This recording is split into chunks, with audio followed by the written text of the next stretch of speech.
Some secrets are stolen in broad daylight. Before we begin tonight's investigation, if you're drawn to stories that blur the line between audacity and impossibility, hit that subscribe button. Because what you're about to hear isn't fiction. This is real. This happened. And almost 13 years later, no one can fully explain how. Welcome back to the Midnight File. I'm Julian Cross. February 18th, 2013. Brussels Zaventem Airport, 7:40 in the evening. While passengers waited in terminals for delayed flights, while security personnel made their rounds through brightly lit corridors, while the ordinary machinery of international travel hummed along as it does every single night, 8 men were cutting through a fence. They knew exactly where to cut. They knew exactly when. And in less than 5 minutes, they would vanish with $50 million worth of diamonds, leaving behind nothing but tire tracks on the tarmac and a mystery that would haunt 3 countries for a decade. This is the story of the Brussels Airport diamond heist. The story of a crime so perfectly executed that even after 31 arrests, even after trials spanning years, even after mountains of evidence and international coordination, almost everyone walked free.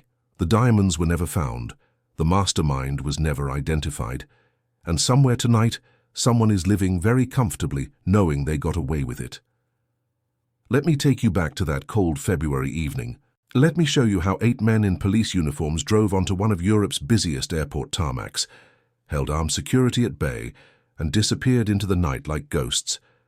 Because every detail of this case whispers the same unsettling truth. They knew. Someone told them. Someone on the inside opened the door. And we still don't know who. But to understand how this heist became possible, we need to start 40 kilometers north of Brussels, in a city where wealth moves like water and fortunes change hands in whispers. We need to talk about Antwerp. Antwerp, Belgium. If you don't know diamonds, you might know Antwerp as just another European city. Medieval architecture, charming squares, museums and cafes, and the kind of old-world beauty that fills travel brochures. But walk into the Diamond District, just a few square blocks in the city center, and you'll discover something else entirely.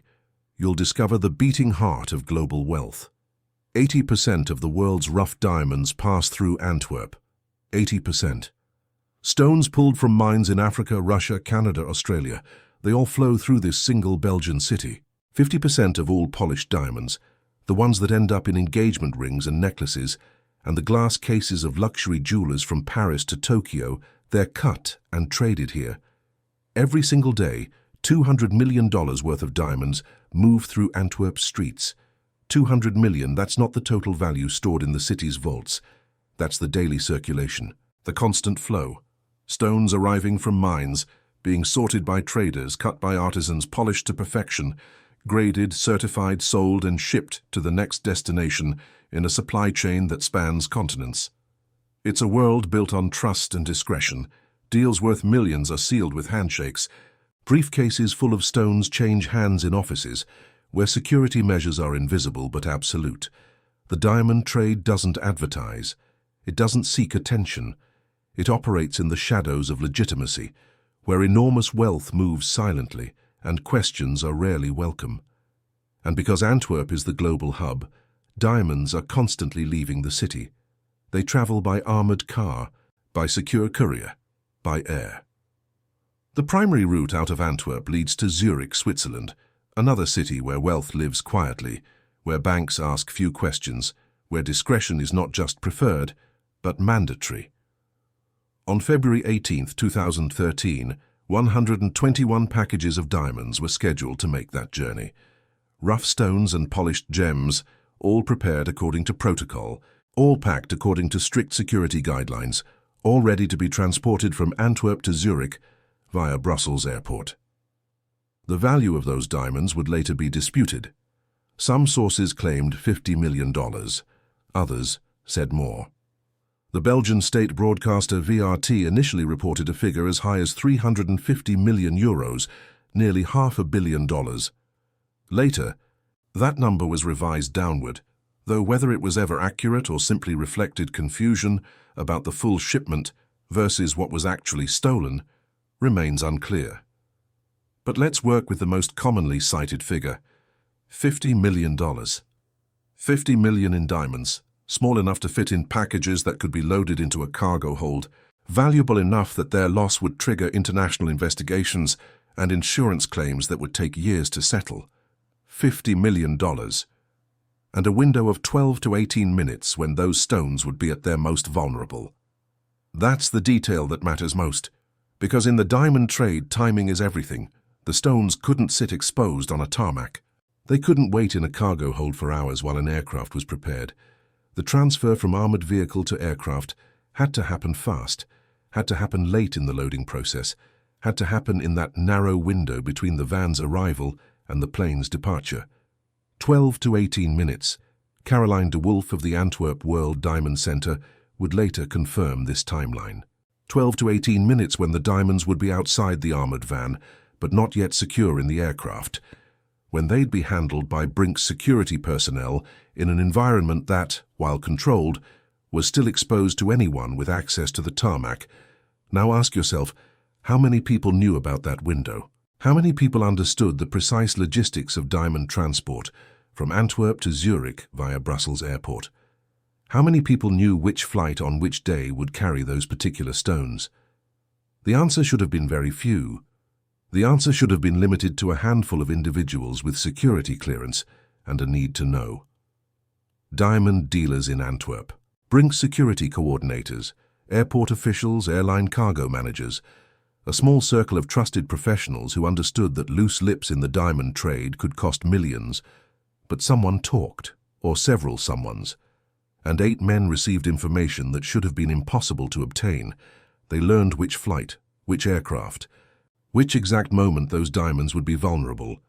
They learned the layout of the airport, the location of security checkpoints, the blind spots in surveillance coverage, the construction site near the perimeter fence where security was already compromised. They learned everything they needed to know, and on the evening of February 18th, they put that knowledge to use. Let me paint the scene for you because the details matter.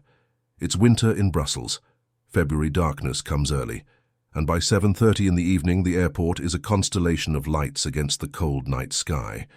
Aircraft taxi along runways, ground crew service planes between flights. Passengers hurry through terminals pulling rolling luggage, checking boarding passes, buying overpriced coffee and magazines to pass the time. Inside the secure areas away from passengers, the real work of the airport continues. Baggage is loaded, cargo is transferred, fuel trucks top off tanks, catering vehicles deliver meals.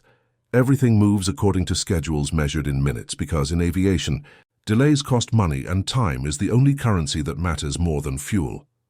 At approximately 7:30 p.m., a Brink's armored van leaves Antwerp carrying 121 packages of diamonds. The drive to Brussels airport takes less than an hour on highways that connect Belgium's 2 most important cities. The security personnel inside the van are professionals. They've made this run dozens, perhaps hundreds of times. They know the protocols, they know the risks. They know that the most dangerous moment in any transport operation is the transfer, when valuable cargo moves from one secure environment to another. The van arrives at Brussels Zaventem Airport and proceeds through security checkpoints to reach the tarmac. Ahead, Helvetic Airways flight LX789 sits waiting. A Fokker 100, a workhorse regional jet that seats around 100 passengers. Tonight it's carrying just 29. The flight to Zurich is short, barely an hour in the air, and Monday evening departures from Brussels are never fully booked. The passengers are already aboard, business people heading home after meetings, a few tourists, perhaps a couple of diamond traders, who ironically have no idea that millions in stones are being loaded into the cargo hold beneath their feet. They're settling into their seats, checking phones, waiting for the cabin door to close and the aircraft to push back from the gate. The scheduled departure time is 8:05 p.m., which means the diamonds need to be loaded no later than 7:50, preferably closer to 7:45. Any earlier, and they'd be sitting exposed for too long. Any later, and the flight would be delayed, which creates paperwork and questions and the kind of attention the diamond trade prefers to avoid. So the Brink's van arrives at exactly the right moment. The armored doors open. Security personnel begin the transfer. moving packages from the van into the aircraft's cargo hold. Careful, methodical. Each package accounted for, each movement documented. It's 7:40 p.m. The transfer is underway, and that's when everything changes. Two black vehicles approach the airport perimeter, not from the main entrance where passengers arrive in taxis and rental cars, not from the cargo terminals where freight companies deliver pallets of goods. These vehicles approach from the side, from an access road near a construction site where the fence is already compromised by work crews and temporary barriers. The construction site is perfect cover, gaps in the fence, loose security, the kind of transitional chaos where unexpected activity might not trigger immediate alarm. Someone scouted this location, someone identified this exact vulnerability and reported back to whoever was planning the operation. The two black vehicles stop near the fence. Doors open. Men step out carrying tools, bolt cutters probably, though the official reports never specified exactly how the fence was breached. What matters is that within moments, a hole large enough to drive through has been cut in the perimeter security. The vehicles are equipped with flashing blue police lights, the kind that mark official vehicles, that tell anyone watching that these are authorized personnel conducting official business. And when the vehicles drive through the gap in the fence and onto the tarmac, those lights are flashing, bright, authoritative, warning everyone to stay clear. The men inside are dressed in full police uniforms, not cheap costumes purchased from a theatrical supply shop, real uniforms, the kind worn by Belgium's federal police during high-security operations, dark tactical gear, professional equipment. From a distance, from security cameras, from the perspective of anyone who might glance in their direction, these men are exactly what they appear to be, police officers conducting a security operation. But they're not police. They're thieves. And they're armed with Kalashnikov-style assault rifles. Think about what that means. Someone acquired real police uniforms. Someone obtained military-grade weapons. Someone coordinated this operation with the precision of a tactical unit. These aren't desperate criminals improvising a robbery. These are professionals executing a plan that was months, maybe years in the making. The two black vehicles drive directly across the tarmac toward Helvetic Airways Flight LX789. Past security barriers that are designed to stop unauthorized vehicles, past checkpoints where guards are supposed to challenge anyone without proper credentials, past every layer of defense that's supposed to keep the tarmac secure, and no one stops them, because the lights are flashing, because the uniforms look right, because in that moment they belong exactly where they appear to be. Later, investigators would struggle to understand how this happened, how two unauthorized vehicles penetrated airport security without triggering immediate response, how they crossed hundreds of meters of tarmac without being challenged, how they reached an active aircraft without someone somewhere realizing something was wrong. The answer, of course, is that they looked like they belonged, and in the world of security, appearance is often enough. Guards see flashing lights and uniforms and assume authorization. Procedures get bypassed because someone appears to be following different procedures. Questions don't get asked because the answers seem obvious. It's a vulnerability that sophisticated criminals understand and exploit. Look like you belong, and people will assume you do. Move with confidence and obstacles disappear. Carry the right props and wear the right costume, and the world opens up in ways that most of us can barely imagine. The two vehicles pull up alongside Flight LX789. The Fokker 100 sits there, engines not yet running. Pilots in the cockpit working through pre-flight checklists, passengers in the cabin waiting for departure, completely unaware of what's about to happen.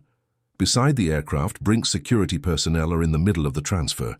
Diamond packages are moving from the armored van into the cargo hold. Maybe they've loaded half the shipment, maybe more.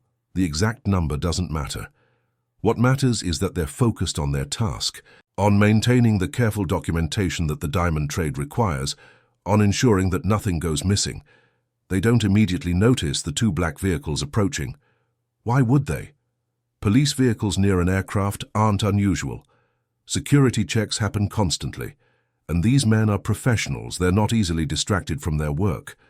But then the doors of the black vehicles open, and 8 men step out carrying assault rifles. Imagine that moment. You're a Brinks security guard, trained to transport valuable cargo, confident in your protocols and procedures.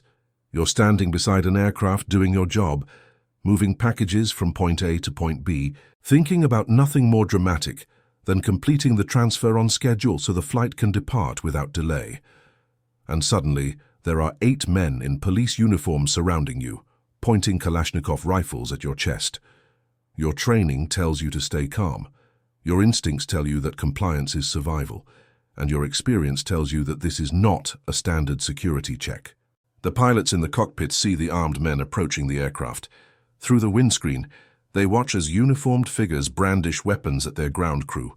The co-pilot reaches for the radio to report the situation, but before he can transmit, one of the armed men is gesturing at him, making it clear that silence is mandatory. The 29 passengers in the cabin see nothing. The windows don't offer a view of the cargo area. They're still waiting, still checking phones, still wondering vaguely why the plane hasn't started moving. Some might notice that the usual sounds of ground activity have changed, that there's an unusual commotion happening somewhere below, but nothing that triggers alarm, not yet. The 8 armed men move with precision, that later investigators would describe as military grade. They don't shout, they don't threaten, they don't need to. The assault rifles communicate everything necessary. The Brink's security personnel raise their hands. The pilots stay in their seats, and the robbers begin taking packages from the cargo hold, 120 packages. Some sources say 121. The exact count is disputed, though the difference hardly matters when you're talking about $50 million. What matters is that the robbers know exactly what they're looking for. They don't waste time searching. They don't grab random cargo hoping it's valuable. They go directly to the diamond packages and begin loading them into their vehicles. This is crucial. This is evidence of inside knowledge, because diamond packages aren't labeled "Diamonds, please steal." They're marked with codes, with shipping documentation that requires specialized knowledge to interpret. Yet these men knew exactly which packages to take. They didn't need to search, they didn't need to guess, they knew. The transfer takes between 3 and 5 minutes. 3 to 5 minutes to steal $50 million worth of diamonds. Less time than it takes to board a commercial flight. Less time than it takes to order coffee at an airport cafe. Less time than you've probably spent watching a single video on your phone today.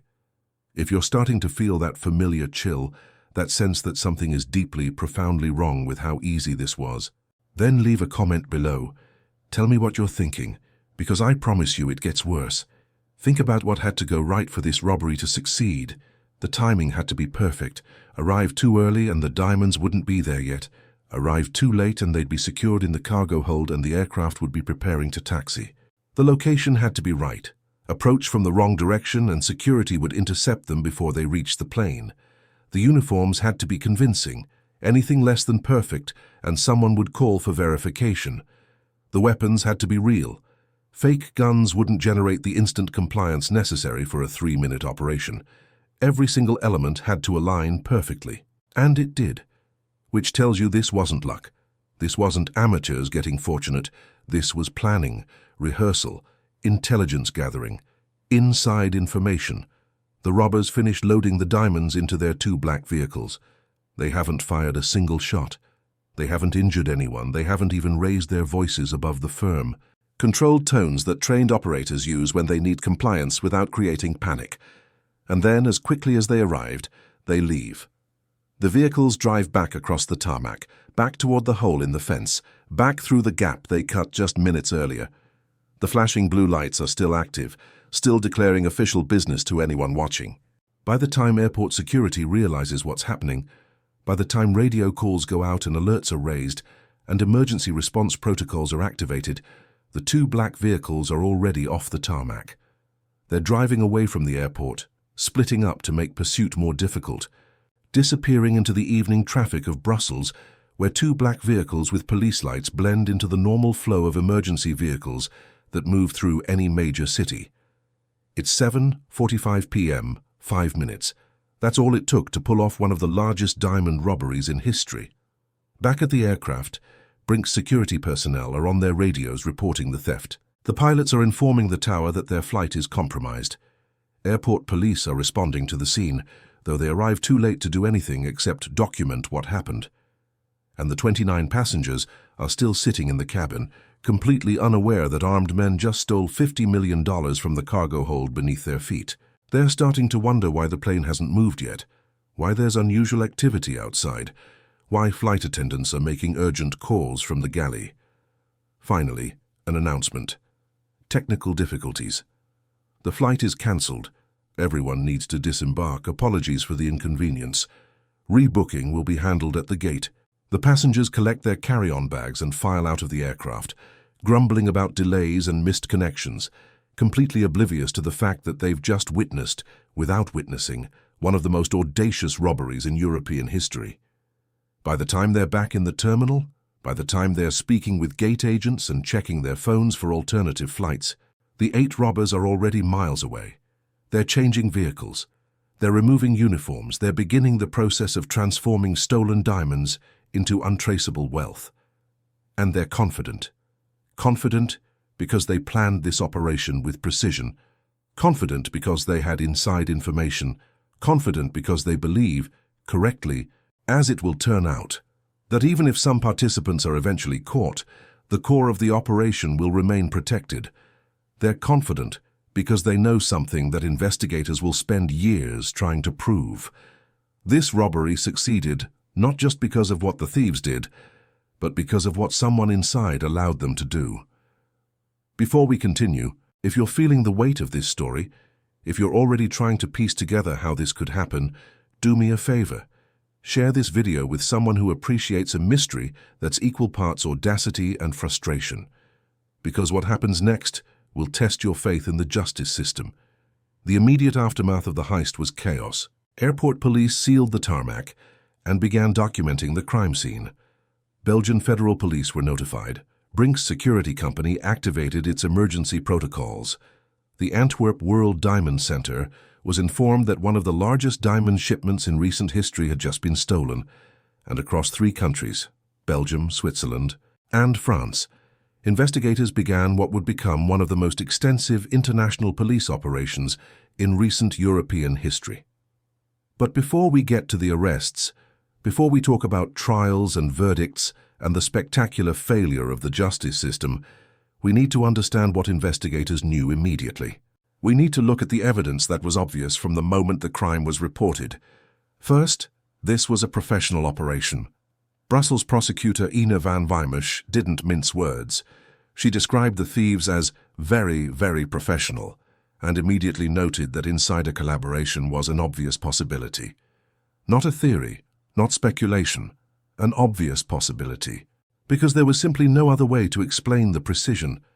Doron Levy, an airport security consultant brought in to analyze the heist, was even more direct. "I'm certain this was an inside job," he said. He called the operation incredibly audacious and well-organized, and noted that such sophisticated criminals probably know the employees by name. Think about that phrase.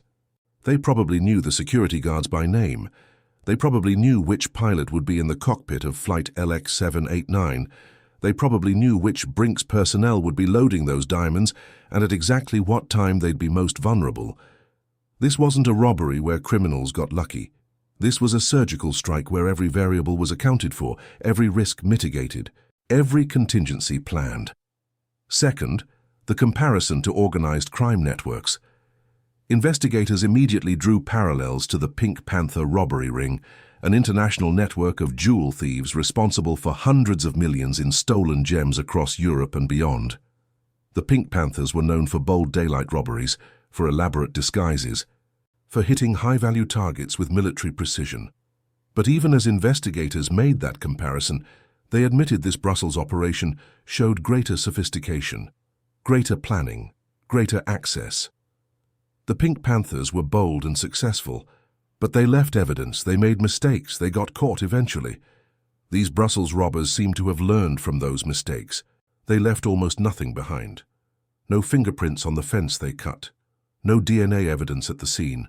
No witnesses who could identify faces behind masks.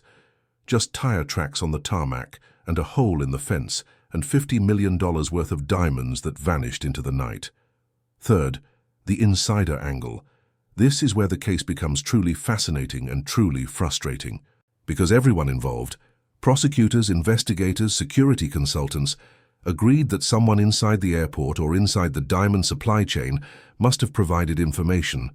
The timing was too perfect, the knowledge too detailed, the execution too precise, but proving it, that would be another matter entirely. Let's think about what the insider would have known. They'd know the flight schedule for diamond shipments from Antwerp to Zurich. They'd know which days, which flights, which aircraft. They'd know the security procedures Brinks used for cargo transfers. They'd know the narrow window when diamonds would be outside the armored van, but not yet secured in the aircraft. They'd know the layout of the airport, the location of security cameras, the response times of airport police. They'd know about the construction site near the perimeter fence, about the temporary gaps in security coverage. That's a lot of knowledge, and it suggests either one person with extraordinary access to multiple systems or multiple people each contributing pieces of information. Consider the possibilities. An airport security official who knew the layout and response protocols. A Brinks employee who knew the transfer procedures and timing. An airline cargo manager who knew which flights carried valuable shipments. A diamond trader in Antwerp who knew when large shipments were being sent to Zurich. Each person might provide information that seems innocuous in isolation. Flight schedules are routinely shared. Security procedures are discussed among personnel. Cargo manifests are processed by multiple employees. But assemble those pieces of information, and you have everything needed to plan the perfect robbery. Investigators knew this. They understood that somewhere in the network of people who made Flight LX789's diamond cargo possible, someone had talked. Someone had shared information they shouldn't have shared. Someone had been paid or coerced or convinced that helping these thieves was worth the risk. But finding that person, proving their involvement, that would require evidence that simply didn't exist, or perhaps evidence that existed but was carefully concealed by people who understood exactly how much trouble they'd be in if discovered. The investigation spread across 3 countries within days. Belgian federal police coordinated with Swiss authorities and French law enforcement. Phone records were pulled. Financial transactions were traced. Known criminals with histories of high-value theft were placed under surveillance. And slowly, carefully, investigators began identifying suspects. Names emerged. Connections formed. The web of people potentially involved in the heist began to take shape. But naming suspects and proving guilt are very different things. And as investigators would soon discover, knowing who committed a crime and successfully prosecuting them can be separated by an enormous gulf. 3 months. That's how long it took for the investigation to produce arrests. 3 months of international coordination, surveillance operations, financial audits and phone taps. 3 months of building a case that prosecutors believed would bring the thieves to justice. In May 2013, the trap snapped shut. More than 200 Belgian federal police officers conducted 40 house searches across the Brussels area. Swiss authorities raided properties in Geneva. French police made arrests on the Riviera.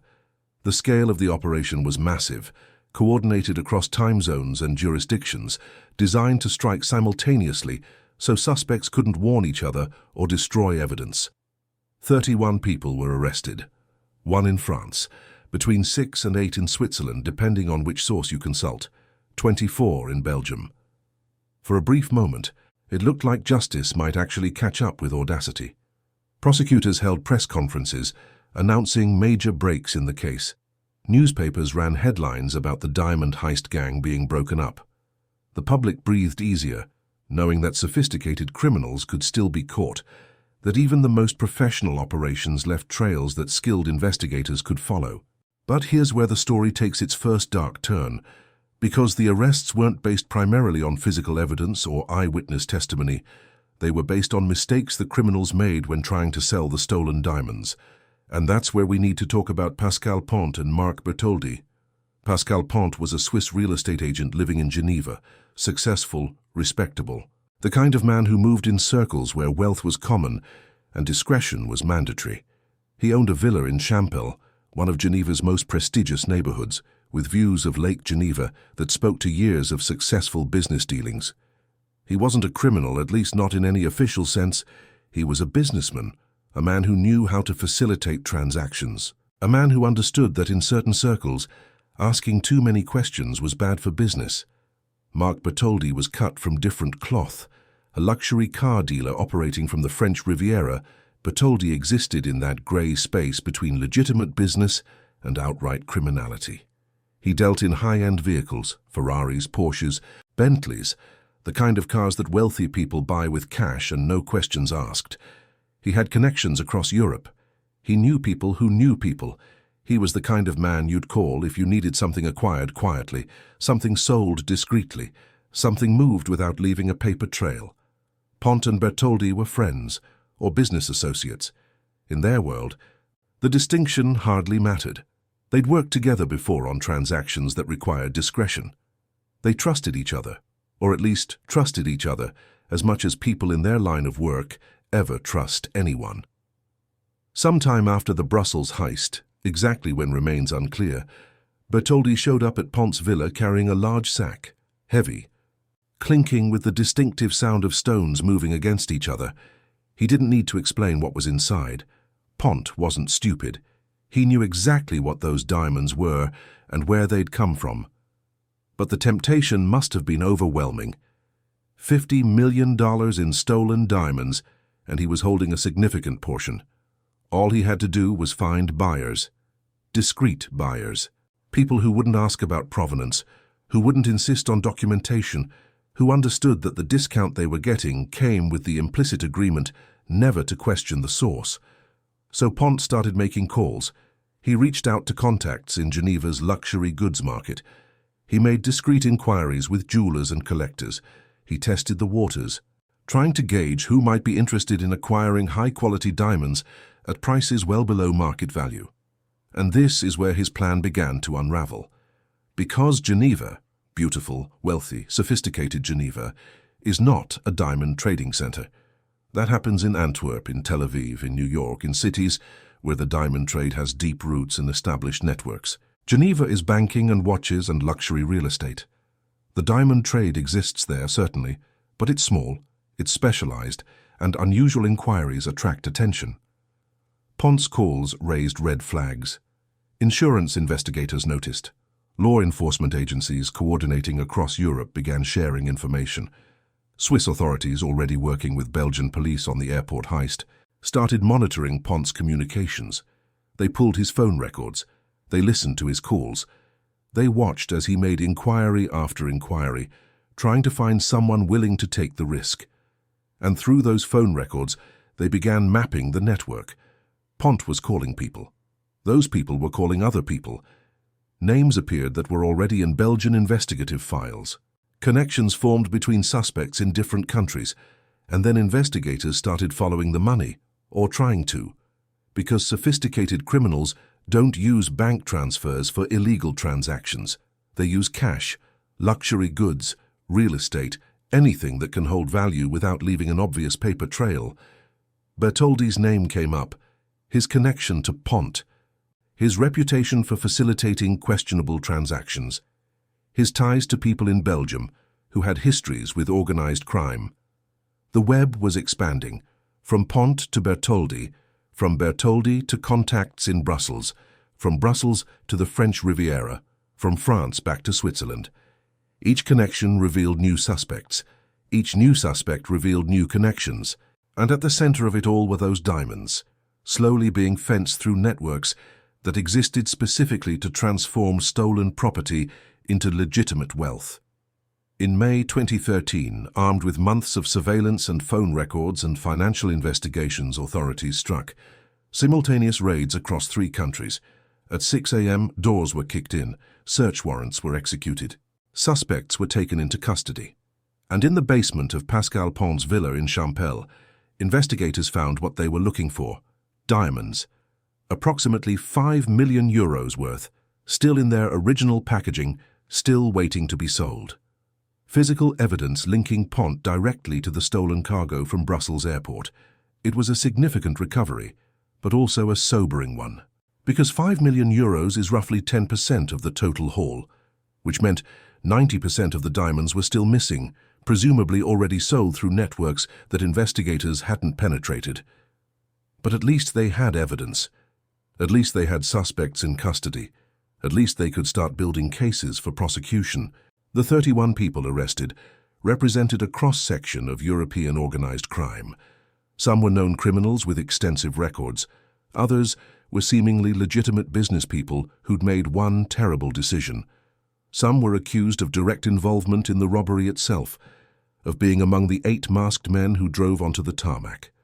Others were charged as accomplices, as handlers of stolen goods, as money launderers who helped transform diamonds into cash. Prosecutors were confident. They had phone records showing coordination between suspects. They had financial evidence of unusual transactions. They had physical evidence, the recovered diamonds from Ponce Villa. They had testimony from some suspects willing to cooperate in exchange for reduced sentences. They believed they had enough to convict most, if not all, of the 31 suspects. They believed justice was finally catching up with the audacity of the Brussels airport diamond heist. They were wrong. If this is making you feel uneasy, if you're already sensing that this story is going to end badly, then you're paying attention. Hit that like button. Let me know you're with me. Because what happens next is going to test everything you think you know about criminal justice. Of the 31 people arrested, 19 were formally charged with direct involvement in the heist or with related crimes, money laundering, handling stolen goods, conspiracy. The prosecution spent months building its case.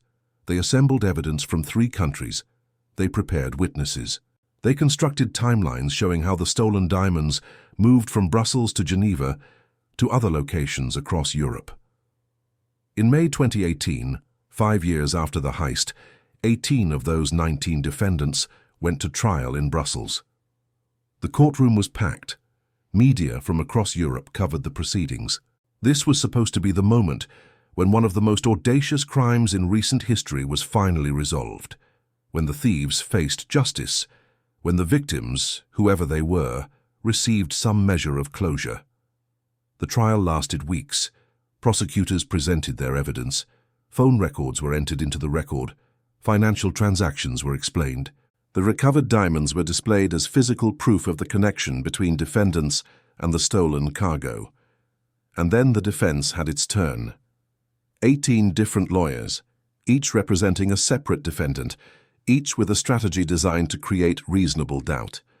They attacked the phone records, arguing that conversations interpreted as conspiracy could just as easily be explained as innocent.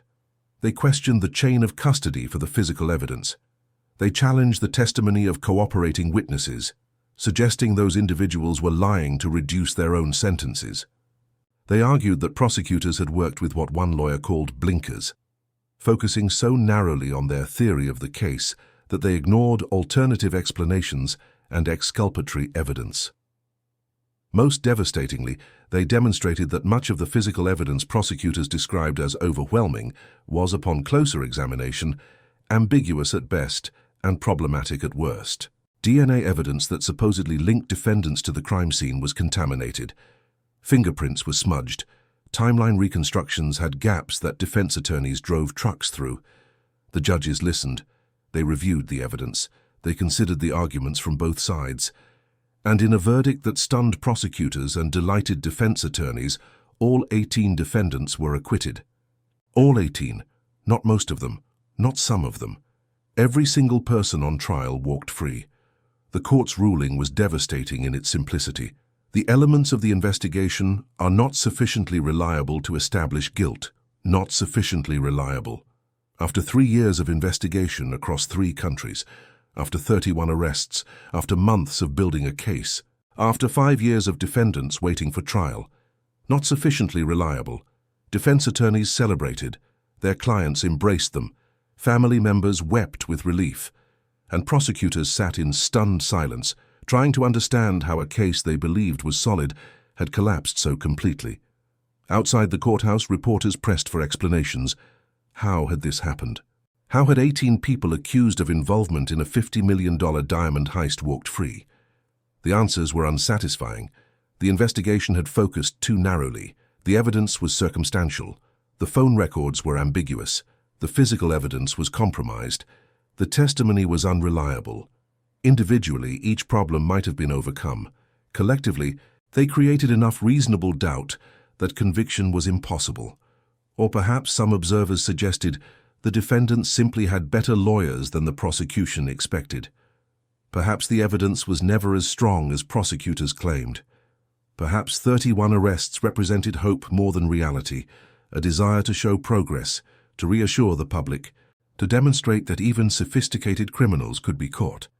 But if the evidence wasn't strong enough to convict, why were these 18 people arrested in the first place?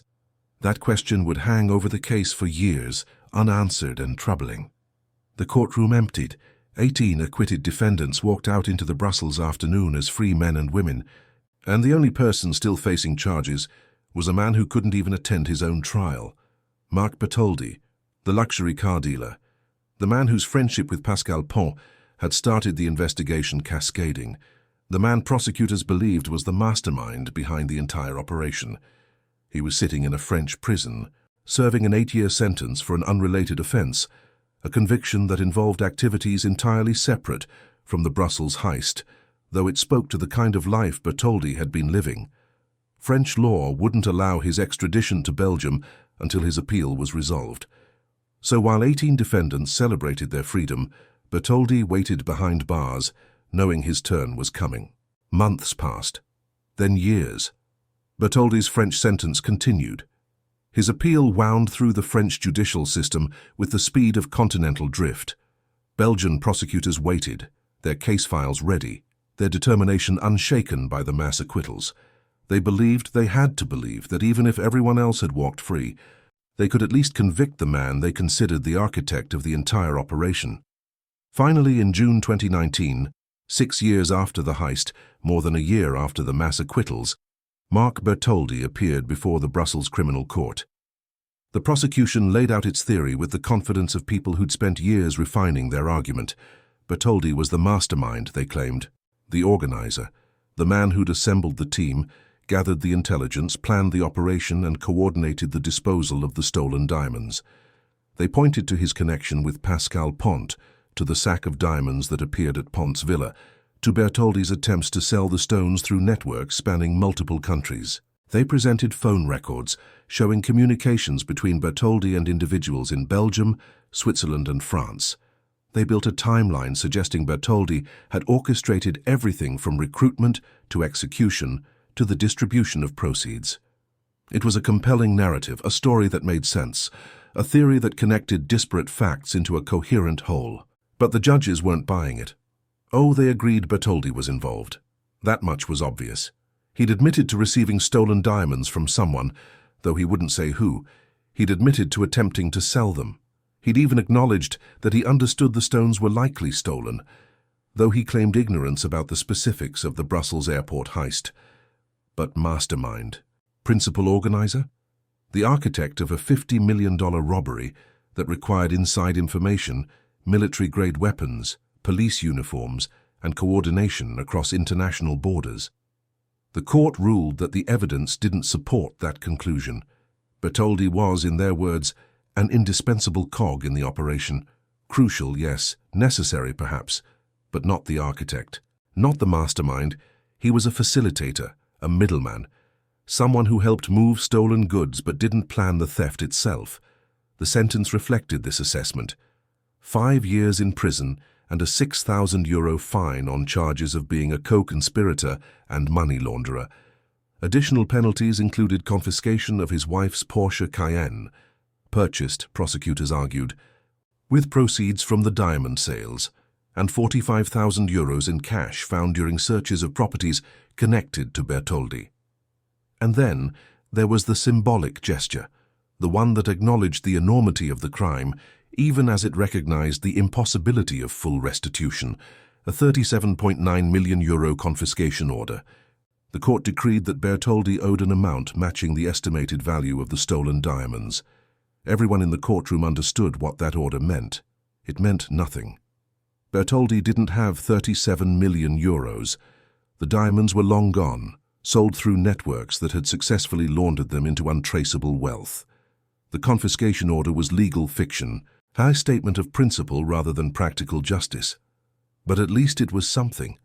At least Marc Bertoldi, unlike the 18 defendants before him, hadn't walked away completely free. He'd serve time, he'd pay fines, His wife's luxury vehicle would be seized. It wasn't justice for a $50 million heist, but it was more than nothing.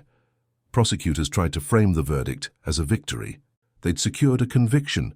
They'd held someone accountable. The case wasn't a complete failure, but everyone knew the truth. Out of 31 arrests, they'd managed to convict one middleman who tried to sell stolen property. The actual thieves, the 8 men who drove onto the tarmac with assault rifles, remained unidentified. The mastermind who planned the operation remained unnamed. The insider who provided the intelligence remained undetected, and 37 million euros worth of diamonds remained missing. One conviction. That's what years of investigation, international coordination, and millions in law enforcement resources had produced. One conviction of a man who wasn't even present at the actual crime. And the story wasn't over yet. In the years following Bertoldi's conviction, prosecutors appealed some of the earlier acquittals. They believed, or perhaps needed to believe, that with better arguments, more refined evidence, or different judges, they could secure additional convictions. 4 suspects who'd been acquitted in the 2018 mass trial were retried. The prosecution prepared new presentations. They refined their arguments. They addressed the weaknesses that defense attorneys had exploited in the first trial. They came to court confident that this time, with lessons learned and strategies improved, justice would prevail. In March 2023, 10 years after the heist, the Brussels Appeals Court delivered its verdict. All 4 suspects were acquitted. Again, the court's language echoed the original ruling. The elements of the investigation are not sufficiently precise to establish guilt for either the robbery itself or for receiving stolen goods. Not sufficiently precise. After a decade of investigation, after appeals and retrials and refined arguments, after every opportunity to strengthen the case and address the weaknesses, still not sufficiently precise. That verdict effectively closed the case, not officially. Cold cases remain technically open, always theoretically available for reinvestigation if new evidence emerges.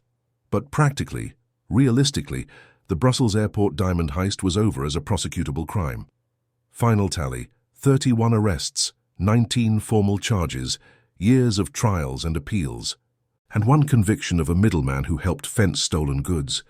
The 8 men who actually committed the robbery, never identified, never charged, never held accountable. The mastermind who planned the operation, never discovered, never named, still out there somewhere, presumably living very comfortably on proceeds from the heist. The insider who provided the intelligence, never caught, never exposed, still working perhaps, still trusted, still in position to enable future crimes. And the diamonds, still missing, 37 million euros worth of stones that vanished into the black market and never re-emerged. This is the reality of the Brussels airport diamond heist. Not a story of justice delayed but ultimately served. Not a tale of criminals who got away temporarily but were eventually caught. This is a story of perfect execution matched by perfect immunity. A crime that succeeded not just in the moment but in the aftermath, protecting those who mattered while sacrificing only those who were expendable. If you've made it this far, if you're feeling the frustration and disbelief that I feel every time I review this case, then leave me a comment. Tell me what you think happened. Tell me your theory about who the insider was, who the mastermind was, where those diamonds went. Because the official investigation is over, but the questions remain, and sometimes the most important work happens not in courtrooms but in conversations like this, where people refuse to accept that some crimes simply go unsolved. Let's talk about what's still missing, because the failures of the justice system are only part of this story. The deeper mystery lies in what was never found, never answered, never explained even after a decade of investigation. First and most obviously, the mastermind. Despite 31 arrests, despite years of investigation, despite prosecutors who were certain they'd identified the organizer, no one was ever proven to have planned this operation. Marc Bertoldi was an indispensable cog, according to the court. But who built the machine? Who recruited the team? Who had the connections to obtain real police uniforms and Kalashnikov rifles? Who had access to the inside information about security procedures and diamond transport schedules? That person, And let's be honest, it might have been multiple people working in coordination, was never named, never charged, never brought to trial. They planned one of the most audacious robberies in European history, coordinated an operation that required months of preparation and international networks, and walked away completely untouched by the investigation. Think about what that means. Someone out there has that success on their resume. They know they planned a $50 million heist that law enforcement couldn't solve. They know they recruited a team, coordinated an operation, and distributed proceeds without leaving evidence that could withstand scrutiny in court. And they know that even when 31 people were arrested, even when investigators from 3 countries coordinated their efforts, even when phone records and financial transactions and physical evidence were assembled into what prosecutors believed was an overwhelming case, it still wasn't enough. What does that person do next? Do they retire satisfied with one perfect crime, or do they use that experience to plan something even more ambitious? And how many other unsolved heists across Europe might have the same invisible architect behind them? We don't know. We can't know because they were never identified. Second, the diamonds. Let me be very clear about the mathematics of loss here. In the initial raids of May 2013, Swiss authorities seized approximately €5 million worth of diamonds from Pascal Ponce's villa. Some additional stones surfaced during subsequent searches. Reports mention large quantities without specific values. Belgian police also recovered what they described as significant amounts of cash and luxury vehicles they believed were purchased with heist proceeds. But even if we're generous with estimates, even if we assume that everything recovered was directly traceable to the Brussels heist, we're talking about recovering maybe 10 to 15 million euros worth of assets at most. Against a theft valued at $50 million, roughly 37 to 38 million euros at the time, that's maybe 30 to 40% recovered, which means 60 to 70% of the stolen diamonds disappeared completely. 25 to 30 million euros worth of stones that were never found, never traced, never recovered. Where did they go? The obvious answer is that they were sold, cut down, repolished, and reintroduced to the legitimate diamond market through networks that exist specifically to launder stolen gems. Antwerp itself, ironically, would be the ideal place to do this. The city that lost the diamonds is also the city best equipped to absorb them back into circulation. With $200 million worth of stones moving through Antwerp every single day, adding a few million here and there would be like adding drops of water to the ocean, invisible, untraceable, absorbed into the vast flow of legitimate trade. But that assumes the diamonds were sold through traditional channels. What if they weren't? What if significant portions went to private collectors who never intended to resell? Wealthy individuals who wanted beautiful stones for personal enjoyment, who were willing to pay a premium for the story attached to them, who understood that these particular diamonds could never be displayed publicly, but could be admired privately. Or what if they went to places where the diamond trade operates with even less oversight than Europe? Dubai, for instance, where the gem market is enormous and questions about provenance are rarely welcome. Hong Kong, where Chinese buyers with unlimited wealth and limited concern for documentation could absorb millions in stolen stones without blinking. Mumbai, where India's ancient diamond-cutting industry could transform rough stones into polished gems that bear no resemblance to their original form. Or, and this is the possibility that keeps me awake, what if they're still waiting? Sitting in a safe deposit box somewhere, untouched for a decade, waiting for enough time to pass that they can be slowly, carefully reintroduced to the market without triggering alarm, because diamonds don't decay, they don't expire, they can wait as long as necessary, and patience is one luxury that successful criminals have in abundance. We don't know where the diamonds are, and barring some miraculous confession or discovery, we never will. Third, the victims. This aspect of the case has always struck me as deeply strange. The Antwerp World Diamond Center, the organization that represents the global diamond industry, consistently refused to identify the actual owners of the stolen shipment. Now, this isn't entirely unusual. The diamond trade operates on discretion. Revealing who owns which stones could create security vulnerabilities, could expose wealth that owners prefer to keep private, could damage business relationships built on confidentiality. But this was one of the largest diamond robberies in history. Insurance companies paid out enormous sums. Brink's security company reported a loss exposure of $19 million and compensated all customers within 48 hours, as per their policy. Someone lost $50 million worth of diamonds, and yet no one would publicly state who those someones were. Why? What were they protecting? Standard business confidentiality or something more? Theories have circulated for years. Some suggest the diamonds were conflict stones, gems from war zones that officially shouldn't exist in the legitimate market. Blood diamonds from regions where mining operations fund violence and exploitation. Stones that were being moved quietly through Antwerp and Zurich precisely because they couldn't withstand scrutiny. If that's true, then the victim's refusal to come forward makes perfect sense. You can't report the theft of property you're not supposed to have. You can't claim insurance on stones whose existence you've been denying. Better to take the loss, collect what you can from Brink's security, and maintain silence. Others whisper about Russian oligarchs or Middle Eastern royal families, people for whom $50 million is unfortunate but not devastating, people who prefer their wealth to remain invisible, people who have reasons beyond simple privacy to avoid law enforcement attention.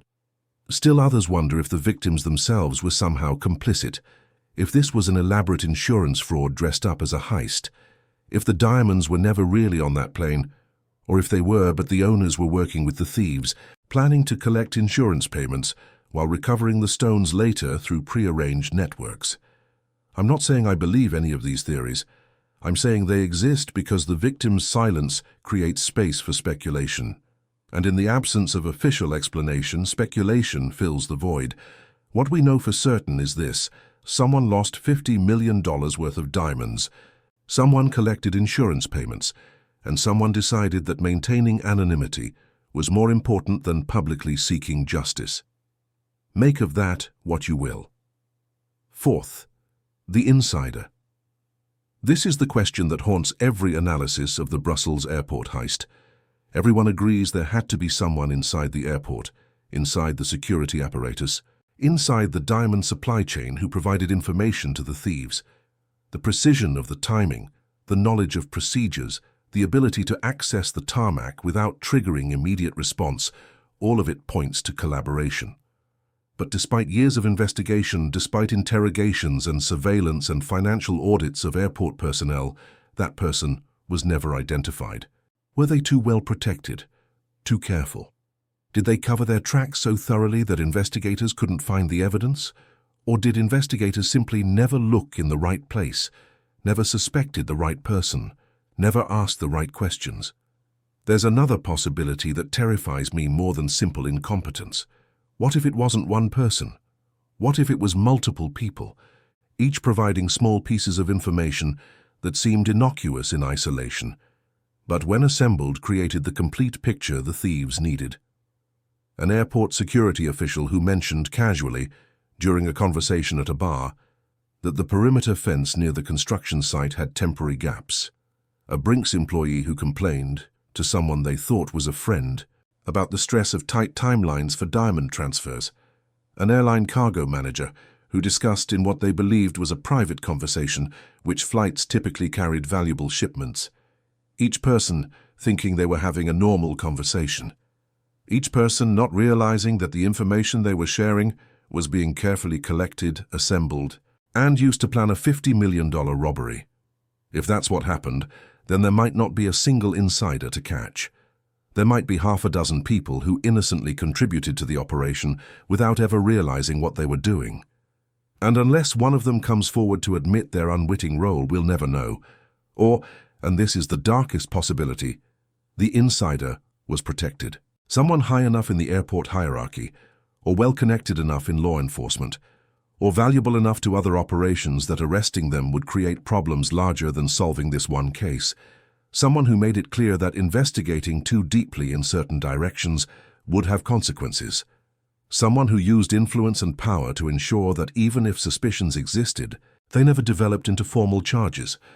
I'm not saying that's what happened, but I am saying that in a case where 31 people were arrested and only one was convicted, where evidence described as overwhelming crumbled in court, where the mastermind was never identified and the insider was never caught. We should at least consider the possibility that some people were deliberately protected. Fifth and finally, organized crime connections. French airport security expert Doron Levy suggested possible connections to Balkan criminal syndicates. The comparison to the Pink Panther robbery ring was made repeatedly during the investigation. These weren't random suggestions. Both the Pink Panthers and various Balkan networks are known for exactly this kind of operation. Bold daylight robberies, military precision, international coordination, the ability to move stolen goods across borders and fence them through networks that have been operating for decades. Yet despite these suggestions, despite the obvious sophistication of the Brussels operation, no formal charges relating to organized crime involvement were ever successfully prosecuted. No connections to larger networks were proven in court. No evidence of Pink Panther involvement was presented at trial, which means either the connection didn't exist, this was an independent crew operating without backing from established criminal organizations, or the connection was so well insulated that prosecutors couldn't penetrate it. Given everything we know about this case, given the sophistication and coordination required, given the international networks needed to fence millions in stolen diamonds, which option seems more likely? To me, the answer is obvious. This operation bore all the hallmarks of organized crime: the military precision, the inside information, the escape routes, the distribution networks, the ability of most suspects to walk away free despite years of investigation. All of it suggests backing from organizations that know how to operate in the shadows, that have lawyers on retainer who are very good at creating reasonable doubt, that understand how to protect the important people while sacrificing the expendable ones. Marc Bertoldi, the only person convicted, was expendable. Pascal Pont, who kept trying to cooperate with investigators, was expendable. The 18 people who were acquitted might have been involved, or they might have been sacrificial offerings, names given to law enforcement to satisfy the need for arrests while protecting those who actually mattered. The 8 men who drove onto the tarmac, they were probably professionals from an established network, hired specifically for this job, paid well, and then moved to other operations in other countries where Belgian investigators couldn't reach them. The mastermind, probably someone well connected in the European underworld, someone whose name carries enough weight that even mentioning it could be dangerous. The insider, probably protected by people who understood that exposing them would expose connections that needed to remain hidden. This is how organized crime works. Not through dramatic movie violence, but through careful insulation, through networks built over decades, through relationships that ensure everyone understands that silence is survival and cooperation is lethal. And the Brussels airport diamond heist viewed through this lens wasn't an isolated crime. It was one operation among many, executed by a network that has pulled off dozens of similar heists across Europe. A network that knows how to plan, execute, and escape because they've been doing it for years. The fact that we can't prove this doesn't mean it's not true.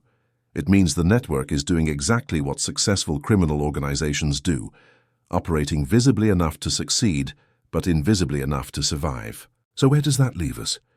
10 years after 8 men drove onto a Brussels airport tarmac and stole $50 million worth of diamonds.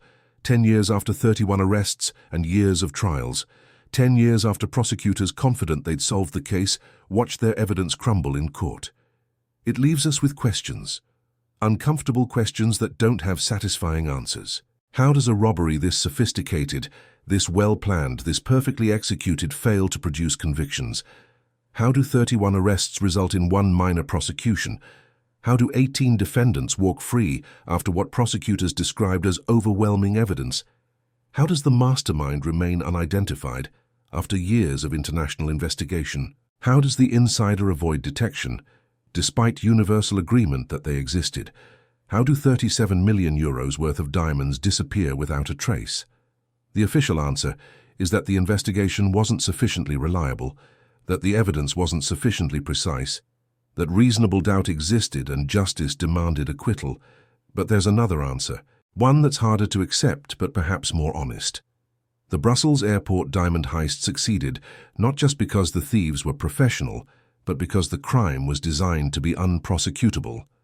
The people who planned it understood exactly how much evidence would be needed to secure convictions, and they made sure that evidence didn't exist. They understood which people could be sacrificed and which needed to be protected, and they structured the operation accordingly. They understood that arrests and trials and headlines about major breaks in the case didn't matter as long as convictions couldn't be secured.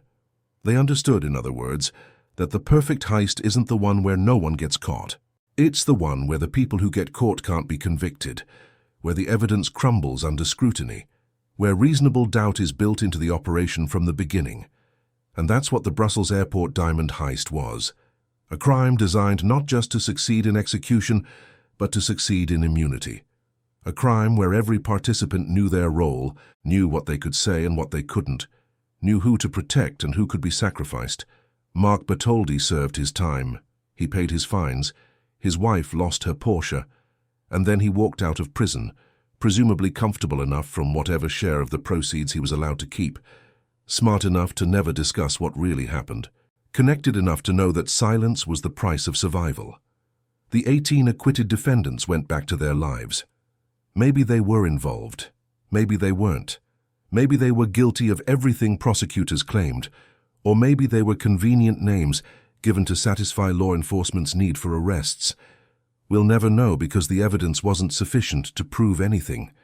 And somewhere out there, the 8 men who actually committed the robbery are living their lives. Maybe they've retired from crime, set for life after one spectacular score. Maybe they've moved on to other operations, applying the lessons learned in Brussels to heists in other cities. Maybe they're dead, victims of the kind of underworld violence that claims even successful criminals. We don't know. We can't know because they were never identified. The mastermind is still planning or retired or dead, but their legacy lives on in the perfect execution of a crime that law enforcement couldn't solve. The insider is still working, or transferred, or paid off and living quietly somewhere, but they're still out there knowing what they did, knowing they got away with it. And the diamonds are still gone, cut down and sold, sitting in private collections waiting in a vault, worn by someone who has no idea of their history, or perhaps worn by someone who knows exactly where they came from and finds that knowledge adds to their value.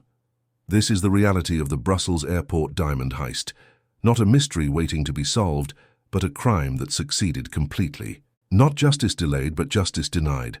Not a cold case that might someday be cracked, but a closed case that will never be reopened because there's nowhere left to look and no one left to charge. And here's what keeps me awake. It will happen again. Not the exact same operation, that would be foolish, but something similar. Another perfectly timed robbery at another airport, or another diamond exchange, or another transportation choke point where valuable goods are temporarily vulnerable. Another operation that looks solvable until you try to prosecute it. Another mass of arrests that produces minimal convictions. Another mastermind who vanishes into the shadows. Because the Brussels heist proved something important. It proved that even in modern Europe, even with international law enforcement coordination, even with advanced surveillance and forensic technology, it's still possible to pull off the perfect crime. Not perfect in the sense of leaving no evidence, but perfect in the sense of leaving evidence that can't survive in court. Perfect in the sense of protecting the important people while sacrificing the expendable ones. Perfect in the sense of getting away with it even after getting caught. That's the lesson of Brussels. That's what the criminals learned and what law enforcement is still struggling to counter. And that's why stories like this matter. Not because they have satisfying endings where justice prevails and criminals pay for their crimes, but because they show us the uncomfortable truth about how the world really works, about how wealth and power and sophisticated criminality operate in spaces that law enforcement can't effectively reach, about how the most successful crimes aren't the ones that avoid detection, but the ones that make conviction impossible. If you've stayed with me through this entire investigation, if you felt the frustration and fascination of a case that raises more questions than it answers, then I want to hear from you. Leave a comment, tell me what you think really happened. Share your theory about who the mastermind was, where the diamonds went, who the insider might have been. Share this video with someone who appreciates stories that don't have neat endings, stories that reflect the messy reality of crime and justice in the modern world. And subscribe to the Midnight File, because there are more stories like this. Cases where the perfect execution of crime meets the imperfect machinery of justice. Cases where arrests don't lead to convictions, where evidence crumbles under scrutiny, where the guilty walk free because proof beyond reasonable doubt is a higher bar than most people realize. The Brussels airport diamond heist isn't unique. It's just the most visible example of something that happens more often than we want to admit. And understanding these cases, examining them closely, refusing to accept easy narratives about how justice works, that's the only way we start to see how the world really operates. The 8 men who drove onto that tarmac with Kalashnikov rifles knew something that most of us don't. They knew that audacity combined with planning, that professional execution combined with legal insulation, that sophisticated criminality combined with powerful connections can succeed even when everyone knows what you did. They proved it on February 18, 2013.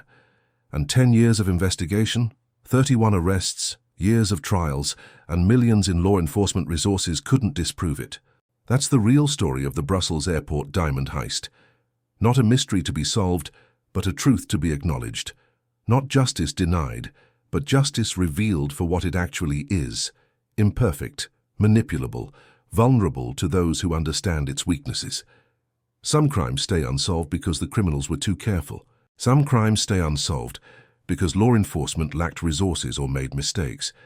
But some crimes stay unsolved because they were designed from the beginning to be unprosecutable, because the people who planned them understood the system better than those trying to enforce it, because wealth and connections and sophisticated criminality can create immunity that no amount of investigation can penetrate.